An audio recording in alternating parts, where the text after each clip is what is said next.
En los días del Antiguo Testamento, antes de que el pueblo de Israel conociera formalmente el templo o el tabernáculo, el lugar donde Dios era adorado era el hogar. Esto no fue por accidente ni por necesidad meramente cultural, sino porque el diseño divino siempre contempló que la adoración comenzara en la intimidad del hogar, en medio de la vida ordinaria, antes de ser llevada al ámbito colectivo. Adán, el primer hombre, no adoró en un templo de piedra, sino que tenía comunión con Dios en el huerto, en su entorno doméstico. Luego, Noé construyó un altar en su hogar, Abraham edificaba altares en su peregrinar y ofrecía culto en medio de sus tiendas.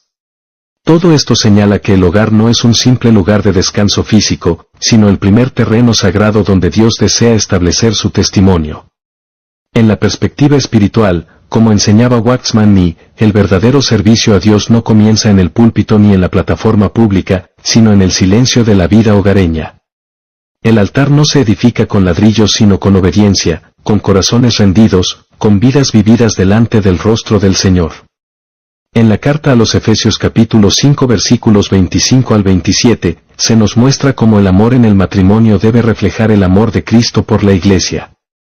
Esto no es meramente una ética matrimonial, sino una expresión de adoración. Amar en casa es adorar. Perdonar en casa es adorar. Criar hijos en disciplina y amonestación del Señor, como dice la carta a los Efesios capítulo 6 versículo 4, es levantar un altar donde el incienso de la obediencia sube delante del trono de Dios. Pero si bien el diseño divino es claro, la realidad espiritual de muchos hogares cristianos hoy está lejos de este patrón. Hay casas llenas de actividades religiosas pero vacías de la presencia de Dios. Se ora en la iglesia, pero no en la sala de estar. Se canta en los cultos, pero no se alaba en medio de la rutina diaria. La adoración ha sido desplazada por la distracción, y el altar por la pantalla. Sin embargo, el Señor está llamando a su pueblo a restaurar el altar en casa, como Elías en el Monte Carmelo. En el primer libro de los Reyes capítulo 18 versículo 30, dice que Elías reparó el altar de Jehová que estaba arruinado. ¿Cuántos hogares hoy tienen altares arruinados? No por falta de intención, sino por olvido, por tibieza, por dar prioridad a lo urgente en vez de a lo eterno. Waxman Nee nos muestra que el mover de Dios nunca comienza desde fuera, sino desde adentro. La restauración espiritual de una comunidad comienza con la restauración de los hogares, y la restauración de un hogar comienza con el primer altar, el corazón individual. Por eso, no podemos pensar en un hogar que adore si primero los miembros de ese hogar no han aprendido a vivir de Cristo, a recibir su vida y a expresar su gloria en las relaciones más íntimas y cotidianas. Dios no quiere una adoración lejana, institucionalizada y fría. Él quiere morar con nosotros, y por eso envió a su Hijo, no en una sinagoga, sino en un hogar. Jesucristo nació en un contexto doméstico, vivió en una familia, obedeció a sus padres, creció en gracia en medio de un hogar ordinario. Esto no es una anécdota sin importancia, es una señal profética de que el reino de Dios comienza en casa. La vida de iglesia, la vida en comunidad, los dones, los servicios, todo eso tiene su lugar, pero si no hay una raíz fuerte en el altar del hogar, todo lo demás es frágil, inconsistente, efímero. La carta a los Colosenses capítulo 3 versículo 16 nos exhorta a que la palabra de Cristo habite en abundancia en nosotros, enseñándonos y exhortándonos unos a otros en toda sabiduría. ¿Dónde debe comenzar esto? En casa. No hay mejor lugar para cantar salmos, himnos y cánticos espirituales que la cocina, el cuarto de los hijos, el comedor. Cuando el hogar está impregnado de la palabra, el ambiente se convierte en adoración continua. Muchos buscan experiencias espirituales profundas en retiros, congresos, conferencias. Pero se les escapa que el altar más poderoso que pueden tener está entre sus paredes, allí donde se lava la ropa, se fríe el arroz y se hacen las tareas escolares. Allí donde se tiene que perdonar diariamente, donde se aprende a ceder, a amar con paciencia, a orar no solo por los misioneros en África, sino por el hijo que está rebelde o por el cónyuge que ha perdido el primer amor. Es allí, en lo cotidiano, donde se demuestra si verdaderamente Cristo reina. Waxman Nee insistía en que el conocimiento de Dios no es mental, sino vivencial. Podemos saber versículos, doctrinas, incluso tener discursos elocuentes, pero si nuestra vida hogareña no refleja a Cristo, no estamos adorando. No es lo que decimos, sino cómo vivimos lo que dice si el altar está encendido o cubierto de polvo. El hogar como primer altar de adoración no significa solo tener devocionales familiares, aunque eso es precioso y necesario. Significa que toda la atmósfera del hogar se rinde a Cristo. Que las decisiones se toman en oración.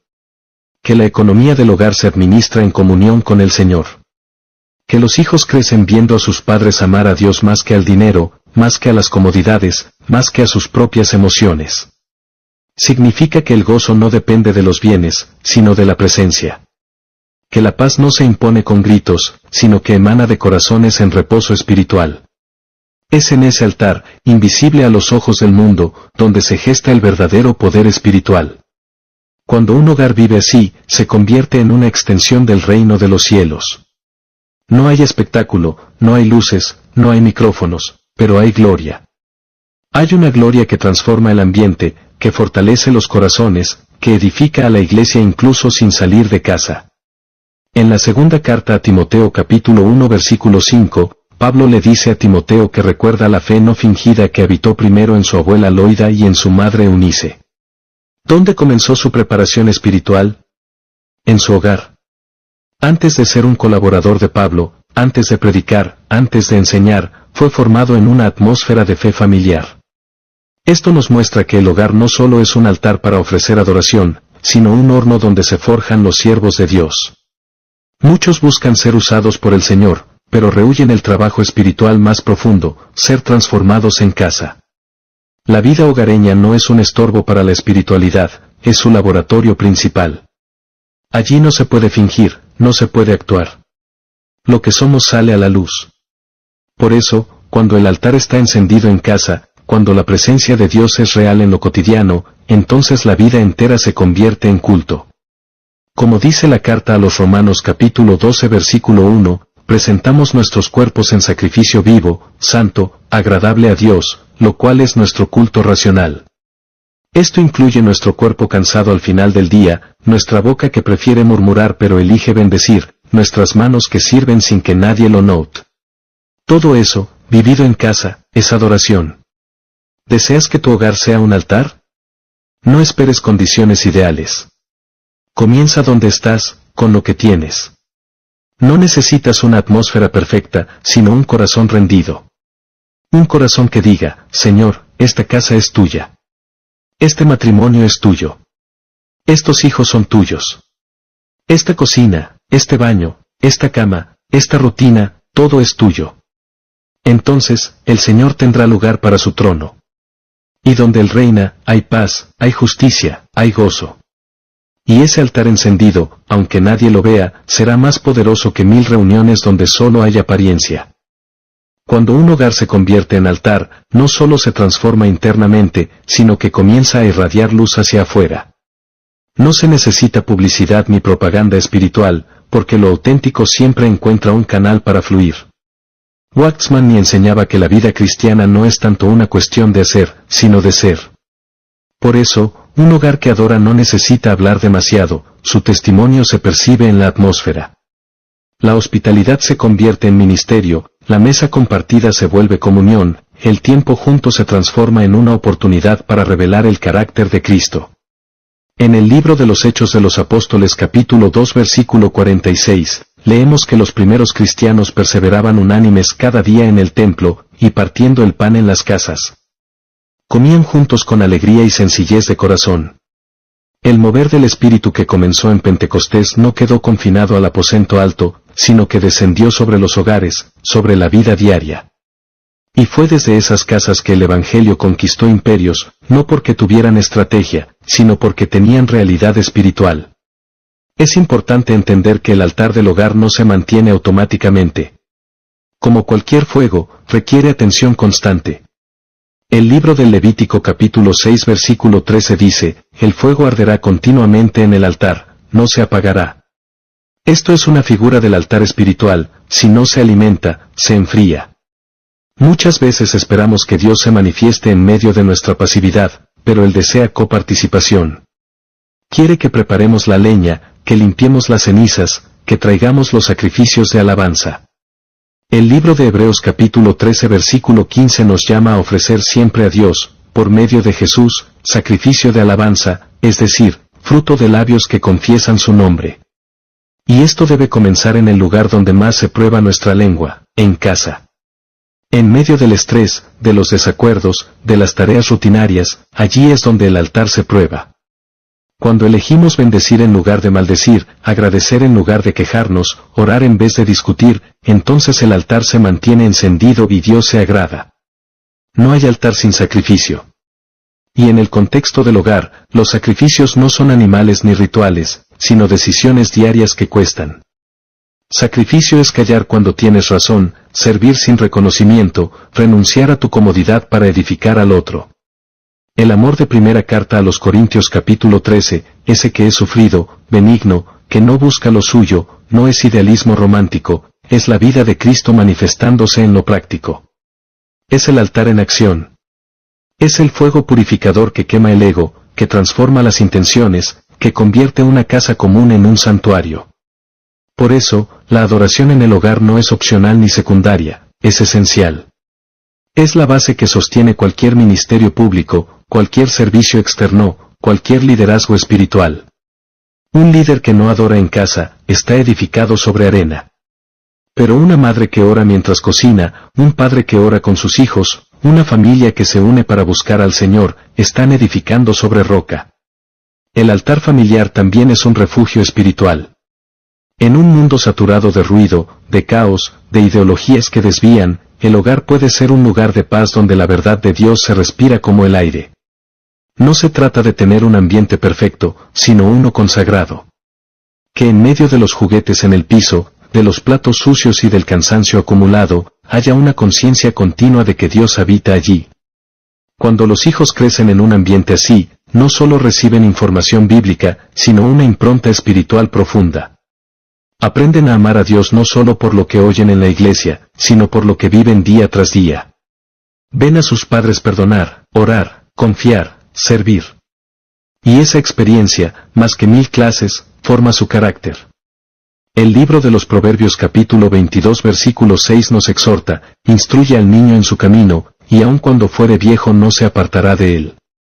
Esa instrucción no es solo verbal, es vivencial.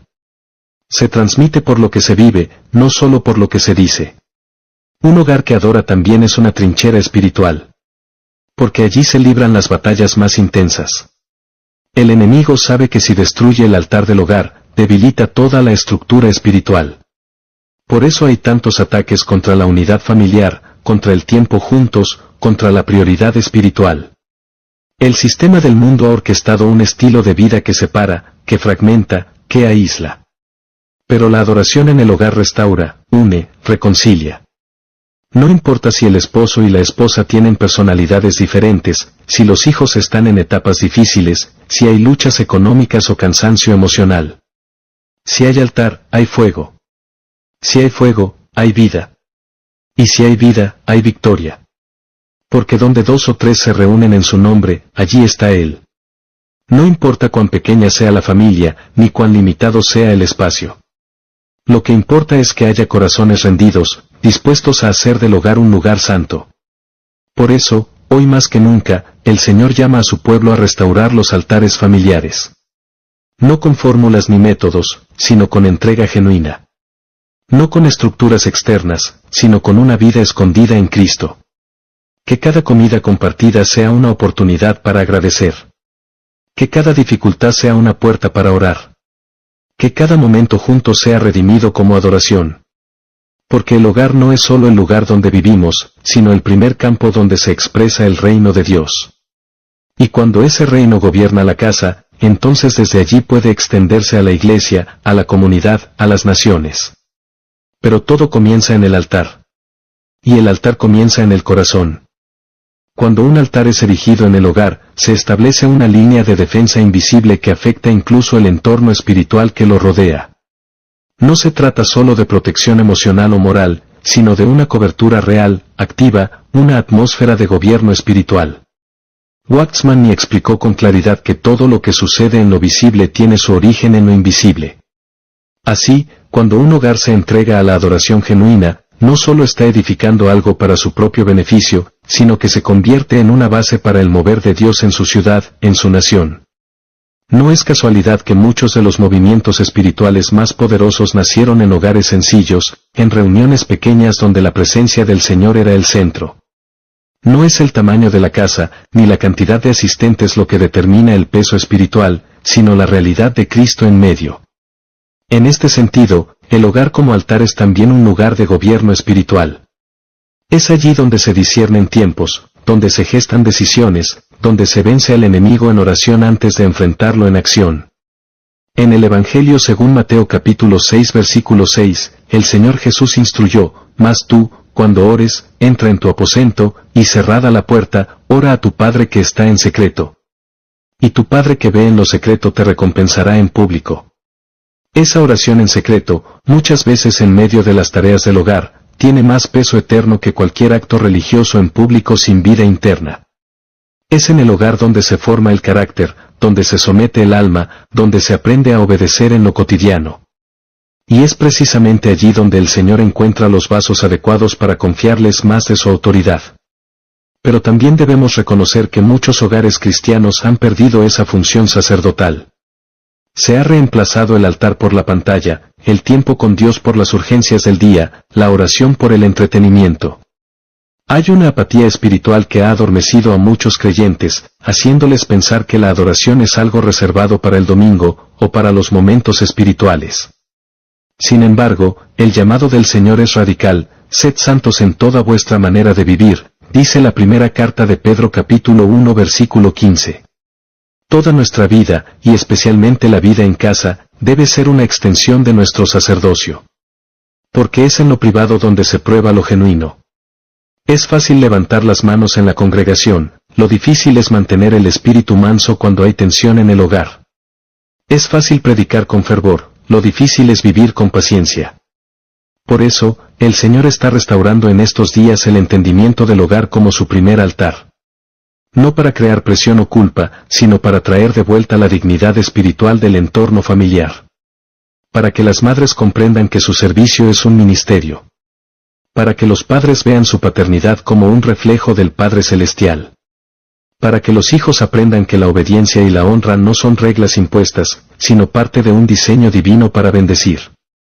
Porque cuando cada miembro de la familia asume su lugar bajo la autoridad de Cristo, entonces la casa entera se convierte en un reflejo del cuerpo de Cristo. Y allí, el Señor puede reposar. El altar también es lugar de reconciliación. No puede haber adoración verdadera mientras haya barreras de amargura, de enojo, de orgullo. En el Evangelio según Mateo capítulo 5 versículos 23 al 24, Jesús dice que si uno va a presentar su ofrenda en el altar y se acuerda que su hermano tiene algo contra él, debe dejar su ofrenda y primero reconciliarse. Este principio se aplica de manera intensa al hogar. No podemos vivir una vida de adoración si al mismo tiempo hay muros levantados entre esposos, entre padres e hijos. El altar debe ser lugar de encuentro, de restauración, de perdón. Y eso requiere humillación. Requiere reconocer nuestras fallas, pedir perdón, extender gracia. Y cuando eso ocurre, el fuego del altar vuelve a encenderse. Porque el Espíritu Santo habita en la unidad, no en el orgullo. Muchos buscan avivamiento en las iglesias, pero no se dan cuenta de que el avivamiento más poderoso que puede ocurrir comienza en la sala de estar, en el comedor, en la cocina. Es cuando un esposo comienza a orar con su esposa, cuando una madre comienza a interceder por sus hijos, cuando una familia decide poner a Cristo como prioridad, que el cielo responde. El libro de los Salmos capítulo 133 versículo 1 dice: mirad cuán bueno y cuán delicioso es habitar los hermanos juntos en armonía. Y en ese mismo salmo, en el versículo 3, declara que allí envía Jehová bendición y vida eterna. La armonía espiritual en el hogar es una llave para desatar bendiciones que muchas veces no llegan porque no hay unidad, ni altar, ni comunión verdadera. Finalmente, un hogar como altar de adoración tiene un impacto generacional. No es solo para el presente, sino que establece una herencia espiritual para los hijos y los hijos de los hijos. En la segunda carta a Timoteo capítulo 1 versículo 5, el apóstol Pablo le dice a Timoteo que la fe no fingida que hay en él habitó primero en su abuela Loida y en su madre Eunice. Es decir, hubo un altar en esa casa. Hubo adoración, hubo enseñanza, hubo testimonio. Y eso marcó la vida de un joven que luego sería compañero de misión del apóstol. Lo que hacemos hoy en el hogar tiene consecuencias eternas. Cada oración, cada conversación centrada en Cristo, cada vez que renunciamos al ego para edificar al otro, estamos sembrando en el Espíritu. Y el Espíritu nunca deja sin fruto lo que se siembra para la gloria de Dios. En este contexto, el hogar no solo es un lugar físico, sino un espacio espiritual en el que los principios del reino de Dios se encarnan en lo cotidiano. Un hogar que funcione como altar de adoración se convierte en el terreno fértil donde los valores del reino se siembran y cultivan, no solo en palabras, sino en hechos. Por tanto, no se trata solo de un concepto abstracto de adoración, sino de una práctica diaria, de una vivencia real y tangible. Cada miembro de la familia es un sacerdote, cada acción tiene el potencial de ser una ofrenda, cada pensamiento una adoración. En esta realidad, la adoración no es un evento aislado o una actividad a realizar en determinados momentos del día, sino una forma de vida. Así como el apóstol Pablo nos exhorta en la carta a los Romanos, en el capítulo 12, versículo 1, así que, hermanos, os ruego por las misericordias de Dios, que presentéis vuestros cuerpos en sacrificio vivo, santo, agradable a Dios, que es vuestro culto racional. Este es el culto que Dios espera de nosotros, un sacrificio vivo, que no solo se da en un altar, sino que se vive en cada acción, en cada relación. Este sacrificio vivo comienza en el hogar, el lugar donde se forjan los corazones, donde se practica la paciencia, el amor y la misericordia. Y la adoración en casa se extiende más allá de las palabras y los actos visibles. El testimonio, el ejemplo, la forma en que interactuamos con los demás, la manera en que manejamos los conflictos, todo esto es parte de la adoración en espíritu y en verdad que Dios busca. Waxman señala que cuando nuestro corazón está alineado con el Señor, nuestras acciones, incluso las más simples, se convierten en ofrendas aceptables para Él. En este sentido, el hogar como altar de adoración es la manifestación de una vida que no está dividida entre lo secular y lo espiritual, sino que reconoce que todo está bajo la soberanía de Dios. No es difícil entender por qué el enemigo ha dirigido tantos esfuerzos para desvirtuar el concepto de hogar. Si logramos ver el hogar como un altar, como el lugar primordial donde se desarrollan nuestras relaciones con Dios y con los demás, entonces entenderemos que el enemigo sabe que en la familia se decide gran parte de la vida espiritual de un creyente. Un hogar centrado en el Señor se convierte en un refugio de protección espiritual, en un centro de influencia positiva para la comunidad, en una base de lanzamiento para el testimonio cristiano. Pero cuando el hogar se llena de distracciones, de desorden, de amargura, el altar se desmantela. Entonces, el hogar se convierte en un lugar de caos, donde la presencia de Dios no puede habitar de manera plena. Y en ese vacío, el enemigo puede sembrar mentiras, discordia y división. La restauración del altar en el hogar requiere una dedicación intencional. No es un proceso automático ni superficial. Requiere de un corazón sincero, que reconozca la importancia de cada momento, de cada palabra, de cada actitud. De la misma manera que el altar del Antiguo Testamento debía ser cuidado y mantenido, el altar del hogar debe ser preservado con fervor. Los padres, especialmente, tienen una responsabilidad primordial en este aspecto. Es en la instrucción y la disciplina diaria donde se establece un fundamento espiritual sólido. En Proverbios capítulo 22, versículo 6, se nos da un principio clave: instruye al niño en su camino, y aun cuando fuere viejo no se apartará de él. Esto no significa simplemente enseñarle sobre Dios de manera académica, sino modelar una vida de adoración constante, una vida donde cada acto está dedicado al Señor. El apóstol Pablo también nos recuerda que, en la familia, los esposos y esposas tienen un papel vital en mantener el altar de adoración. En Efesios capítulo 5, versículo 25, Pablo dice: maridos, amad a vuestras mujeres, así como Cristo amó a la iglesia y se entregó a sí mismo por ella. Este amor sacrificial refleja el amor de Cristo por su iglesia y debe ser la base sobre la cual se construya cualquier relación en el hogar. Cuando los esposos viven este tipo de amor, están estableciendo un altar de adoración, no solo en su relación personal con sus esposas, sino en todo el hogar. Las esposas, por su parte, están llamadas a sujetarse a sus maridos como a Cristo, Efesios capítulo 5, versículo 22, lo cual es una expresión de obediencia a la autoridad divina y un acto de adoración diaria. La adoración no solo se expresa en las grandes decisiones, sino en lo pequeño, en lo cotidiano. Cada vez que hay una discusión, ¿se resuelve con gracia o con ira? Cada vez que hay una carga emocional, ¿se lleva al altar en oración o se guarda en el corazón? Cada vez que los niños necesitan instrucción, ¿se les guía con paciencia y amor, o se les disciplina con dureza? La adoración en el hogar comienza con estas pequeñas decisiones, que, si se hacen de acuerdo con la voluntad de Dios, establecen un altar de adoración que transformará el hogar en un lugar donde su presencia puede morar. Al observar este principio, debemos entender que no existe un lugar más valioso para la formación de nuestros hijos que el hogar.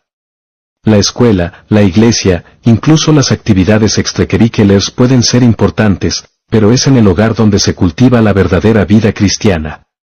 La adoración no solo se trata de actos formales, como cantar himnos o leer la Biblia, sino de vivir la vida cristiana de manera coherente. Waxman Nee, al igual que muchos otros autores, remarcó que la verdadera adoración es aquella que emana de una vida transformada, no de ritos vacíos. En este sentido, cuando el hogar es un altar, los padres y los hijos se convierten en los principales protagonistas de este altar de adoración. No hay ritual ni ceremonia más preciosa que la de vivir según el orden de Dios en cada uno de los roles familiares. El hogar se convierte así en un lugar de refugio, de fortaleza, donde la palabra de Dios habita abundantemente en cada rincón, en cada conversación. Esto no es algo que solo ocurra de forma automática, sino que requiere de una dedicación y un esfuerzo continuo, pero, sin duda, es algo que produce frutos que perduran para siempre. En la medida en que nos sumergimos en este llamado a hacer de nuestro hogar un altar, nos encontramos con la verdad fundamental: la adoración no es solo un acto de reverencia hacia Dios, sino un estilo de vida que permea todos los aspectos de nuestra existencia. Waxman Nee resalta que la vida cristiana no se divide entre lo secular y lo espiritual, sino que todo debe estar consagrado a Dios. De hecho, en Romanos capítulo 12, versículo 1, se nos invita a ofrecer nuestras vidas como un sacrificio vivo, santo y agradable a Dios, lo cual es un acto de adoración. Esta invitación no solo es para los grandes momentos de la vida, sino para las acciones diarias que pueden parecer pequeñas o insignificantes a los ojos del mundo. Sin embargo, en la economía de Dios, cada pequeño acto de obediencia se convierte en una ofrenda de adoración. Este principio se aplica de manera particular al hogar, el cual, como primer altar, es el lugar donde cada miembro tiene la oportunidad de ofrecer su vida a Dios. En los momentos de incertidumbre, en los desafíos cotidianos y en las decisiones que parecen rutinarias, los padres y los hijos pueden elegir poner a Dios en primer lugar. Así como el altar en el Antiguo Testamento era un lugar donde se derramaban sacrificios de animales, el hogar se convierte en el lugar donde se presentan sacrificios espirituales. Estos sacrificios no siempre son agradables al ojo humano, pues a menudo implican negarnos a nosotros mismos, renunciar a nuestros propios deseos y elegir la voluntad de Dios sobre la nuestra. Pero al igual que en los sacrificios del Antiguo Pacto, estos sacrificios son gratos a Dios cuando son hechos con un corazón sincero y una vida rendida. Uno de los aspectos más profundos de tener un hogar como altar es que este tipo de adoración se basa en la relación entre los miembros de la familia. No es suficiente con tener una vida de adoración individual, sino que se debe cultivar una atmósfera de adoración en el hogar, donde cada miembro se edifique mutuamente en el Señor. En Efesios capítulo 4, versículo 29, Pablo exhorta a los creyentes a no dejar que salga de su boca palabra corrompida, sino lo que sea bueno para la necesaria edificación, a fin de dar gracia a los oyentes. Este principio, aplicado en el hogar, implica que nuestras palabras, nuestras actitudes y nuestras interacciones sean siempre edificantes, y que, a través de ellas, estemos ofreciendo un sacrificio de adoración a Dios. El hogar, como altar, debe ser un lugar donde la gracia fluya, donde las palabras no sean hirientes ni destructivas, sino que construyan y fortalezcan la fe de cada miembro de la familia.